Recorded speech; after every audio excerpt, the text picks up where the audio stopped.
Hey, you guys. So thank you for joining me for this fun three-pile pick a card. What is their karma for sexual harassment? Now, sexual harassment doesn't just start out with people physically touching you and, you know, where in which you already feel uncomfortable and you don't want to speak up. There's this conditioning that takes place. Let's talk about the conditioning. Sexual predators will basically stalk you to figure out how you move. Okay? And a good way to do this is by, paying attention to your social circle. Now, if you're alone, they automatically think we hit the jackpot. And this is where stalking can become a little bit more dangerous. Okay? No worries. There's nothing to worry about. This is why you have strong boundaries. This will show that you're very picky. And if you say something, people will listen because I don't see that person with a lot of people. Now, if you do have healthy friendships, they'll watch the way you interact with these friends and things of that nature. And seeing how you interact with the people that you're closest to is how they'll try to figure out how to get access to you. Now, sexual harassment isn't always just about quote-unquote fucking. No. Sometimes it's literally sexual predators just simply want to be emotionally understood. Even if they know what they're doing is creating a very unsafe environment, sexual predators more than likely don't actually know how to express their emotions healthily. So what do? They try to basically insinuate themselves into your lives by any means necessary. Then they take it upon themselves to convince you that you want the same thing that they want. This means they want you to not speak your truth. If you are vocal about this is what I prefer, this is what I don't prefer, and you're consistent with it, this lets sexual predators know you ain't gonna be that easy of a target.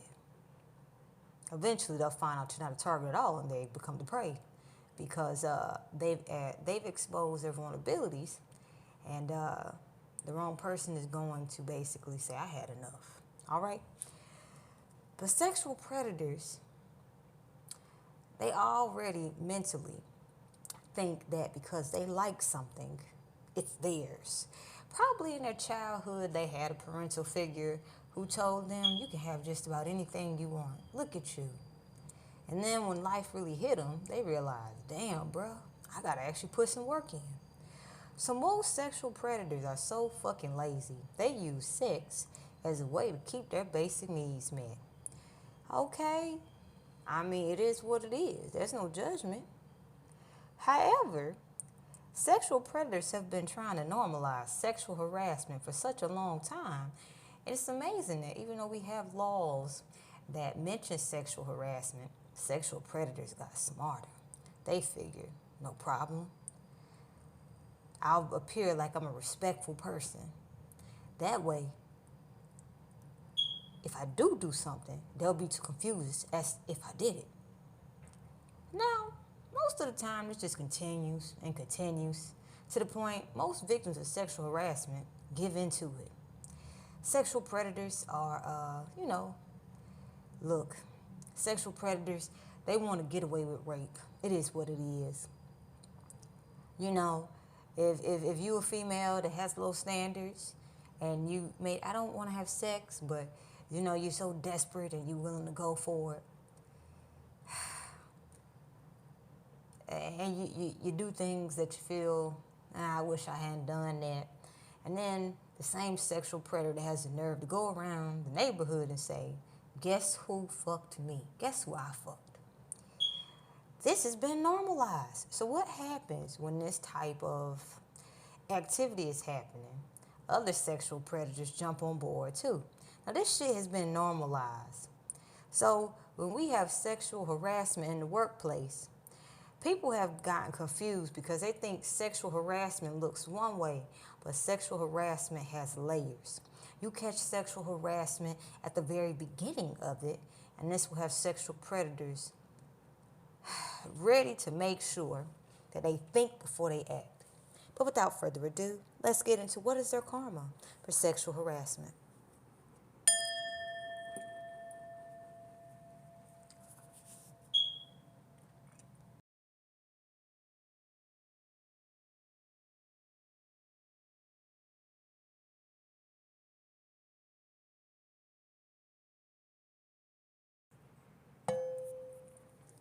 Welcome, Power One.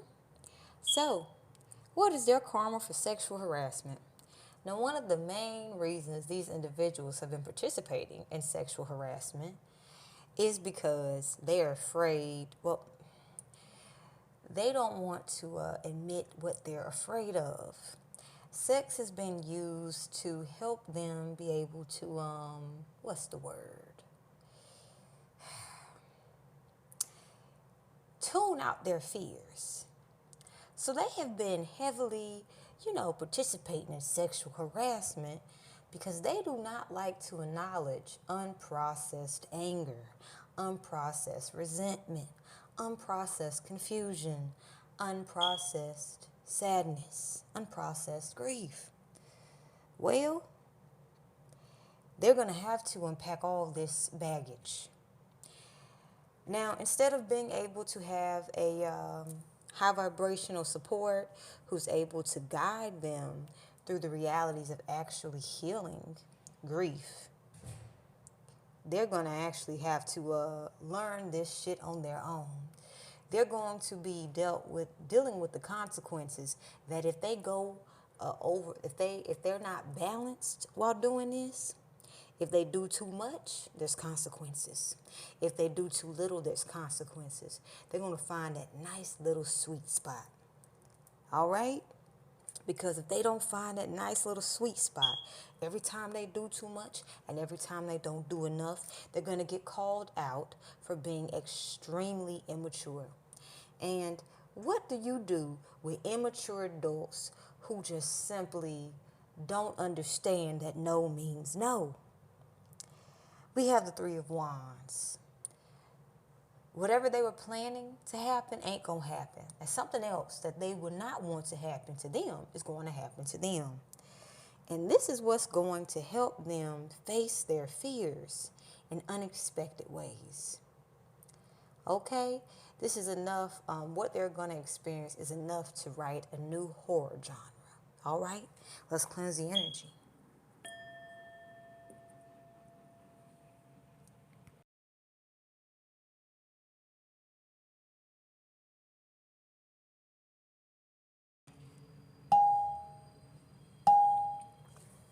Welcome, Pile 2.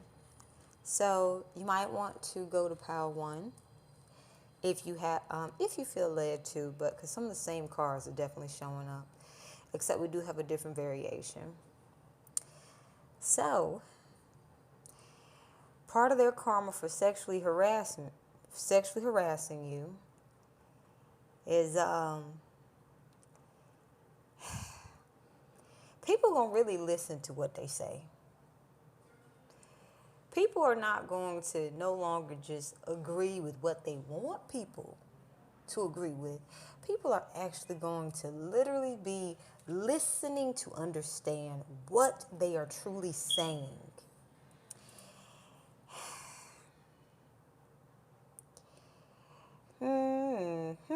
Now, this right here is going to attract an unexpected event.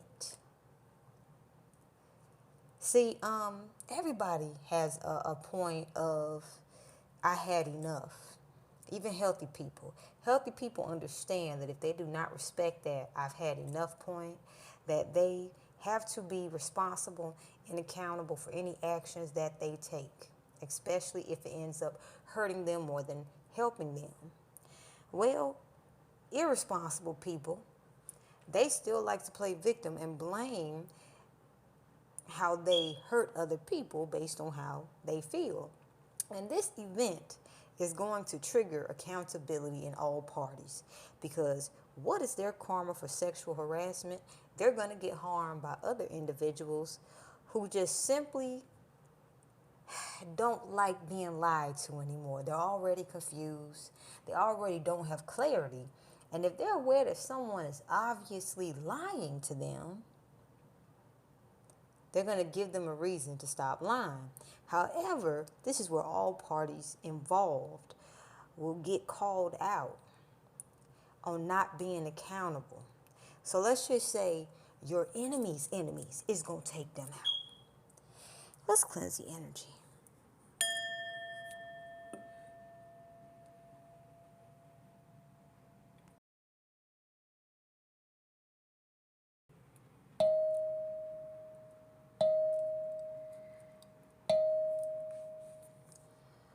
Welcome, Pal 3. So I'm picking up that these people who have been sexually harassing you have had ill wishes towards you.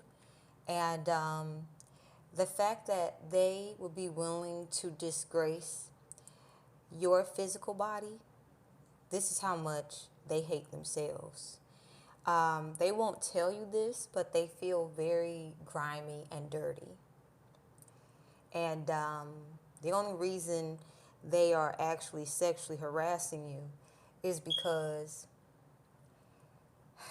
they do not like the truth of why they feel dirty and grimy. And they don't like constantly being reminded of how dirty and grimy they feel. So literally, even if it wasn't you, if someone else reminded them of the filth that they're capable of doing, they would target them. So don't take it personal. Well, these people are going to have to downsize. Now, most of the time, sexual predators live way beyond their means. They can have a fortune and just blow through the whole thing, okay? And they're not able to see long-term benefits, all right? And they, more so, this sexual predator, when it comes financially, they like to limit the amount of financial growth that their partner is with. So this person had intentions of being in a relationship with you, but they wanted to humble you, quote unquote, humble you to their poverty mentality. Well, they're going to understand at a ground surface level how to get out of a poverty mentality. Okay? They're going to understand how to work from the ground up to have a home of their own and to have their own, well, to make their own dream come true. Now, I'm picking up on individuals who do not know how to manage a home by themselves. Literally, they're hobosexuals, okay? They're also hobosexuals who will try to take someone's foundation. So they're going to have to learn what it really means to develop responsibility from the ground up.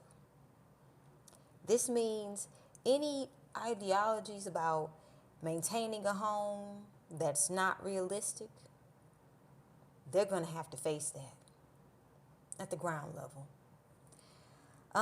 Any ideologies about this is what a dream career looks like, if it's not realistic, they're going to have to really get a deeper understanding, okay? Because when I say they're going to learn how to be decisive decision makers based off of no longer having people say, I'm going to be patient with you while you're learning this lesson.